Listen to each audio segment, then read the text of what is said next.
ഇപ്പോ മൊത്തത്തിൽ ഈ കാലാവസ്ഥ ഒക്കെ തകിടം മറിഞ്ഞു കഴിഞ്ഞപ്പോൾ, അതുപോലെ തന്നെ നമ്മുടെ ഭൂവിനിയോഗ രീതികളിലൊക്കെ കാലാനുസൃതമായിട്ടുള്ള പരിവർത്തനം ഉണ്ടായിക്കഴിഞ്ഞപ്പോ, അതായത് തോട്ടവിളകളിലേക്കും സുഗന്ധ വ്യഞ്ജനങ്ങളിലേക്കും ഒക്കെ നമ്മൾ മാറിക്കഴിഞ്ഞപ്പോൾ നമ്മുടെ ഭൂപ്രകൃതി ആകെ മാറി. എല്ലാവർക്കും താമസിക്കാൻ കൊള്ളാവുന്ന ഒരു സ്ഥലം എന്നുള്ള ഒരു പരിഗണനയിലാണ് കേരളത്തിലേക്ക് പരദേശി ബ്രാഹ്മണനൊക്കെ കടന്നു വന്ന് 16 ഗ്രാമങ്ങൾ സ്ഥാപിച്ചതും അതുപോലെ തന്നെ ജനസാന്ദ്രമായതും. ഇന്ത്യയിലെ ഏറ്റവും ജനസാന്ദ്രതയുള്ള സംസ്ഥാനങ്ങളിൽ ഒന്നായിട്ട് കേരളം മാറിയതും അതുകൊണ്ട് തന്നെയാണ്. പക്ഷെ ഇപ്പൊ മാറിയിരിക്കുന്നു. 41 നദികളും അതിന്റെ ഫലഭൂയിഷ്ടമായിട്ടുള്ള തീരങ്ങളും കാടുകളും എല്ലാം ചേർന്ന ഒരു പ്രദേശം എന്നുള്ള നിലയിൽ അങ്ങനെയാണ് ഇതിന്റെ ജനസാന്ദ്രത വളരെയധികം, പോപ്പുലേഷൻ ഡെൻസിറ്റി എന്ന് പറയുന്നത് വളരെയധികം വർദ്ധിച്ചത്. പക്ഷെ ഇപ്പൊ പാടെ മാറിയിരിക്കുന്നു.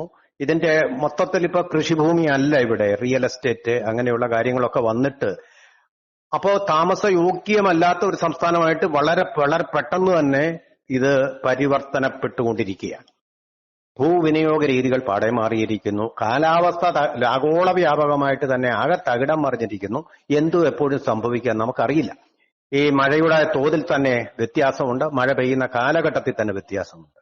അതുപോലെ തന്നെ ഭൂമിയുടെ ഉറപ്പിന്മേൽ നമുക്കിപ്പോ ഒരു ഉറപ്പില്ല എന്നുള്ളതാണ്. എവിടെയും കൂട്ടിക്കൽ ദുരന്തം, അങ്ങനെ എത്രയോ ദുരന്തങ്ങളാണ് നമ്മൾ കണ്ടിരിക്കുന്നത്. വയനാട്ടിൽ തന്നെ എത്ര ഉരുൾപൊട്ടലുകൾ, ഇടുക്കിയിൽ എത്ര ഉരുൾപൊട്ടലുകൾ. ഈ ഉരുൾപൊട്ടലുകളൊന്നും അവിടെയുള്ള സിമന്റേ ചേർന്നിട്ടില്ലാത്ത അണക്കെട്ടിനെ ബാധിക്കുകയില്ലെന്ന് ആർക്കാണ് പറയാൻ കഴിയുക? ആർക്കാണ് ഉറപ്പിക്കാൻ കഴിയുക? അങ്ങനെ കേന്ദ്രത്തിന്റെ വിദഗ്ധ സംഘം എന്തോന്നൊക്കെ പറഞ്ഞു. ആ വിദഗ്ധ സംഘം എത്തിയാലും വിയൻകാട്ടിലിന്റെ അതിനേക്കാൾ വിദഗ്ധമായിട്ട് ഒരു സംഘത്തിന്റെ റിപ്പോർട്ടുണ്ട്. ഈ പരിസ്ഥിതി ദുർബല മേഖലയാണ് ഇത് എന്നുള്ളത്. ഇവിടെ 20 മീറ്ററിൽ കൂടുതലുള്ള യാതൊരു അണക്കെട്ടും പാടില്ല എന്നുള്ളത്. ഇപ്പൊ പറയുന്നു കേരളം വേറൊരു അണക്കെട്ട് വെച്ചു കൊടുക്കാമെന്ന്. അത് തന്നെ ഈ പരിസ്ഥിതി ദുർബല മേഖലയിൽ അത് ആശാസ്യമാണോ എന്നുള്ളത് കൂടി നമ്മൾ ചിന്തിക്കണം. 2 വട്ടം അല്ല 3 വട്ടം ചിന്തിക്കണം.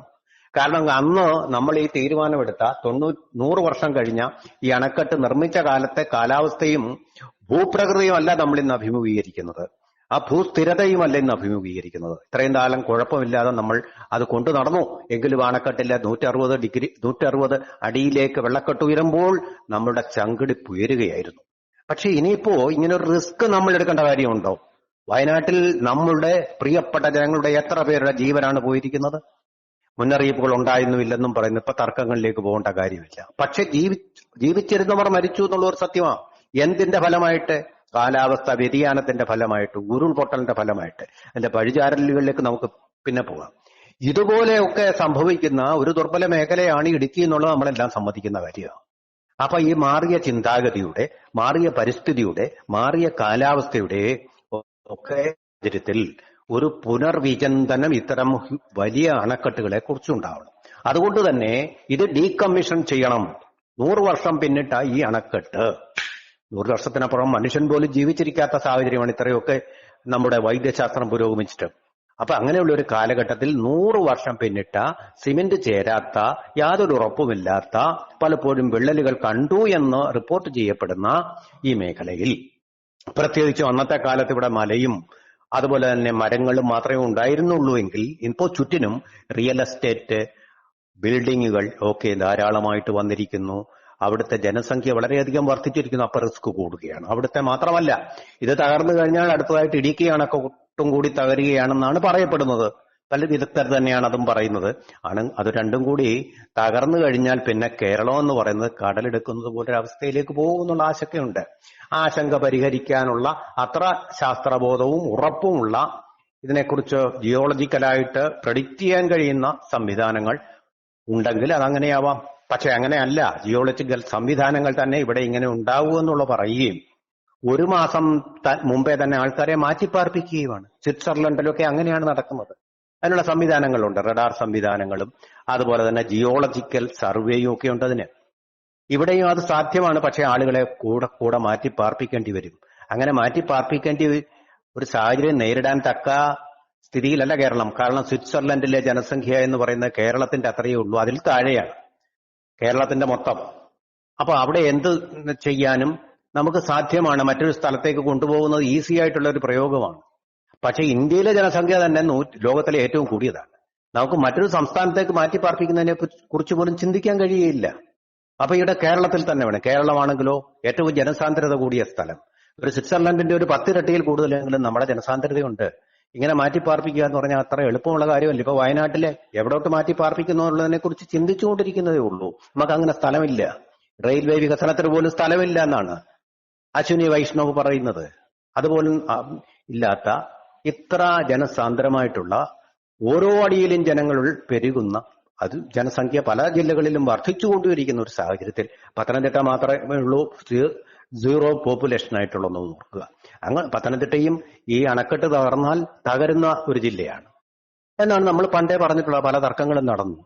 ഇതിപ്പോ അതുകൊണ്ട് ഈ റിസ്ക്കും മറ്റൊരു അണ കെട്ടുക എന്നുള്ള റിസ്ക്കും കേരളം എടുക്കേണ്ട കാര്യമുണ്ട്. ഇത് ഡീകമ്മീഷൻ ചെയ്യുന്നതോടൊപ്പം വേറൊരു അണക്കെട്ട് കെട്ടുക, എന്നിട്ട് 100-100 വർഷം കഴിയുമ്പോൾ ഭാവിയിൽ കേരളത്തിൽ താമസിക്കുന്ന ജനങ്ങളെ റിസ്കിലാക്കുക. അതും അതിന്റെ ആവശ്യമുണ്ടോ? ഇതിന് വേണ്ടത്ര നഷ്ടപരിഹാരം തമിഴ്നാടിന് കൊടുത്തുകൊണ്ട് അത് കേന്ദ്രം കൂടി കൊടുക്കണം. കൊടുത്തുകൊണ്ട് ഇതിൽ നിന്ന് തലയൂരി കേരളത്തിലെ ജനങ്ങളെ ബുദ്ധിമുട്ടിക്കാതെ അവരിങ്ങനെ ഒരു ജലബോംബിന്റെ ഭീഷണിയിൽ കഴിയേണ്ടവരാണ്. എന്ത് തെറ്റാണ് അവർ ചെയ്തത്? പണ്ടങ്ങ് ഒരു സർസിപിയുടെ കാലത്ത് ഒപ്പിട്ട കരാറിന്റെ പേരിൽ, പണ്ടങ്ങ് ഒരു സായിപ്പ് നിർമ്മിച്ച അണക്കെട്ടിന്റെ പേരിൽ അത് സഹിച്ചുകൊണ്ടിരിക്കണോ? ഈ 5 ജില്ലകൾ, ഇടുക്കി ജില്ല മാത്രമല്ലല്ലോ, 5 ജില്ലകളിലെ ആൾക്കാർ രാത്രി അവരുടെ പേടി സ്വപ്നങ്ങൾ കാണണോ? രാത്രി ഉറക്കം വിളച്ചിരിക്കണോ? അതിന്റെ ഒന്നും ആവശ്യമില്ല. അപ്പൊ അതിന് ഇക്കാര്യത്തിൽ സവിസ്തരമായിട്ട് സുപ്രീം കോടതിയുടെ പരിഗണനയിലാണ്. അപ്പൊ സുപ്രീം കോടതിയെ ഈ പുതിയ കാര്യങ്ങൾ ബോധിപ്പിക്കാൻ വേണമെങ്കിൽ പുതിയൊരു പെറ്റീഷനുമായിട്ട്, പുതിയൊരു ഹർജിയുമായിട്ട് തന്നെ കേരളം പോകണം. കാരണം നമുക്ക് ഇപ്പോഴത്തെ കാര്യം നോക്കി നമ്മുടെ വോട്ട് ബാങ്ക് ഉറപ്പിച്ച് വോട്ട് നേടിക്കൊണ്ട് അങ്ങ് ജയിച്ചാൽ പോരാ. ഇനി വരുന്ന തലമുറ ആ ഒരു കൺസിഡറേഷൻ ഇല്ലാത്തതുകൊണ്ട് സർസിപി ഇങ്ങനെ ചെയ്തത്. അങ്ങനെ നമുക്ക് വന്നുകൂടാ.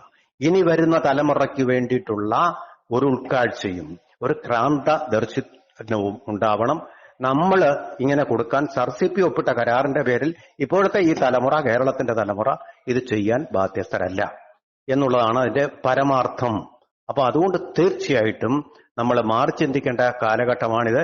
ആ മാറി ചിന്തിക്കാൻ നമ്മളെ പ്രേരിപ്പിക്കുന്ന എംപിമാരാണ്, നമ്മുടെ ജനപ്രതിനിധികളാണ്. അവിടെ എല്ലാവരും ചേർന്നാണ് അവിടെ ഡീകമ്മീഷൻ ചെയ്യണമെന്നുള്ള ആവശ്യം പാർലമെന്റിൽ ഉന്നയിച്ചത്. അവരെ ഞാൻ അഭിനന്ദിക്കുകയാണ്. കേരളത്തിന്റെ കാര്യം കണ്ടറിഞ്ഞ അടുത്ത തലമുറയുടെ സുരക്ഷിതത്വത്തിന് വേണ്ടി തീർച്ചയായിട്ടും ഇപ്പോഴത്തെ ജനങ്ങളുടെ സുരക്ഷയ്ക്കും വേണ്ടിയിട്ട് നമുക്ക് വേറെ മാർഗങ്ങൾ ആരായേണ്ടതായിട്ടുണ്ട്.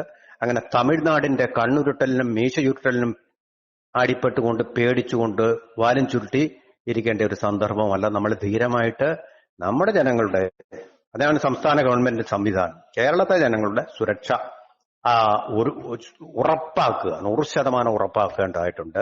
ഇങ്ങനെയുള്ള പേടികളുടെ ഇടയിൽ കഴിയേണ്ടവരല്ല കേരള ജനങ്ങൾ. അത് നമ്മുടെ ഈ പേടിക്ക് കാരണം ഇവിടെ പേടിപ്പിക്കുന്ന മാധ്യമങ്ങളല്ല, മറ്റേ പേടിപ്പിക്കുന്ന ഒരു ജലബോംബിന്റെ സാന്നിധ്യമാണ്. അതിനെക്കുറിച്ച് സുപ്രീം കോടതിയുടെ വിധി വരും മുമ്പ് തന്നെ ഇത് നിലവിലുള്ള സാഹചര്യത്തെക്കുറിച്ച്, മാറിയ സാഹചര്യത്തെക്കുറിച്ച് ഒരു അറിവ് അവരുടെ ശ്രദ്ധയിൽപ്പെടുത്തുകയും അതിന്റെ അണക്കെട്ട് അവിടെ ഇല്ലാതാവേണ്ടതിന്റെ പഴകിയ അണക്കെട്ട് കാലഹരണപ്പെട്ട ഈ സങ്കല്പം തന്നെ ഇല്ലാതാകേണ്ടതിന്റെയും ഒരാവശ്യം ഉന്നയിക്കേണ്ടത് വളരെ സയന്റിഫിക്കലി തറവായിട്ട് ഇതിനെക്കുറിച്ച് സ്റ്റഡി ചെയ്തിട്ടുള്ള ആൾക്കാരുടെ റിപ്പോർട്ടുകൾ ധാരാളമുണ്ട്. അതിന്റെ അടിസ്ഥാനത്തിൽ ഇതൊരു പുതിയ ഒരു ആവേശത്തോടും അതുപോലെ തന്നെ പുതിയ ഒരു ചിന്തയോടും ബുദ്ധിയോടും കൂടി ബ്രെയിൻ സ്റ്റോം എടുത്ത് അതിൽ നിന്ന് മതിച്ചെടുത്ത ആ അറിവിന്റെ അടിസ്ഥാനത്തിലുള്ള ഒരു പാരഡൈം ഷിഫ്റ്റ് എന്ന് ഇംഗ്ലീഷിൽ പറയുന്ന പോലുള്ള ഒരു മാറ്റം നമ്മുടെ ഈ ചിന്താഗതിയിൽ ഉണ്ടാവണം. പകരം അണക്കെട്ടെന്നുള്ളതും ഒരു ഭീഷണിയാവാൻ സാധ്യതയുണ്ട്. ഉയരം കുറഞ്ഞ 20 മീറ്റർ താഴെയുള്ള അണക്കെട്ടുകളാണെങ്കിൽ കുഴപ്പമില്ല. നമ്മളായിട്ട് നമ്മുടെ ഭാവി തലമുറയ്ക്ക് കേരളത്തിന്റെ നിലനിൽപ്പിന് ഭീഷണി സൃഷ്ടിച്ചുകൂടാ. ഭീഷണിക്ക് വഴങ്ങിക്കൊണ്ട്